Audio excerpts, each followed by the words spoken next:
Hello guys, ആ കാണുന്നത് കണ്ടോ? ഇതാണ് പ്ലാനറ്റ് മൂന്നാർ. നമ്മൾ ഇന്ന് ഇവിടെയാണ് സ്റ്റേ ചെയ്യാൻ പോകുന്നത്. സംഭവം കിട്ടുവാണ് കേട്ടോ. ശരിക്കും കാമൻ കോട്ടൺ പ്രദേശത്താണ് ഇതുള്ളത് കേട്ടോ. എന്താ പറയുക, മലകളാ ചുറ്റപ്പെട്ട പ്രദേശത്ത് ഉള്ളതാണ് ഇതുള്ളത്. ഇവിടെ സ്വിമ്മിംഗ് പൂൾ, അതേപോലെ കുട്ടികൾ കളിക്കുന്ന ഏരിയ എല്ലാം ഉണ്ട് കേട്ടോ. അപ്പം നമ്മൾ കിടക്കാൻ പോകുന്നത് ഇന്ന് ഇവിടെയാണ് കേട്ടോ. നല്ല ഭംഗിയുള്ള ബെഡ്റൂം, ശരിക്കും പറഞ്ഞാൽ ടി വി, അതുപോലെ തന്നെ ഫ്രിഡ്ജ്, അങ്ങനെ എല്ലാ സൗകര്യങ്ങളും ഉണ്ട് കേട്ടോ. നമുക്ക് തുണി വയ്ക്കുന്ന റാക്ക്, അതേപോലെ തന്നെ നല്ല ഭംഗിയുള്ള ഒരു കണ്ണാടി എല്ലാം ഉണ്ടായിരുന്നു. ഇതാണ് നമ്മുടെ വാഷ്റൂം എന്ന് പറയുന്നത് കേട്ടോ. സംഭവം നല്ല വൃത്തിയുണ്ട്, നീറ്റ് ആൻഡ് സൂപ്പറായിരുന്നു. ഇനി ഇവിടുത്തെ ചാർജ് എന്ന് പറഞ്ഞാൽ നമ്മൾ വെക്കേഷന് പോയതുകൊണ്ട് 9,000 രൂപയാണ് കേട്ടോ. ശരിക്കും ഇവിടെ 6,500 നമുക്ക് കിട്ടും കേട്ടോ.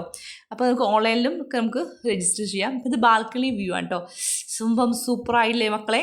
അപ്പോൾ നമുക്ക് രാവിലത്തെ ഫുഡ് ഇവിടെ ഫ്രീ ആണ്. അതേപോലെ ക്യാമ്പ് ഫയർ ഉണ്ട്. എന്താ പറയുക, പൊളിയാണ്.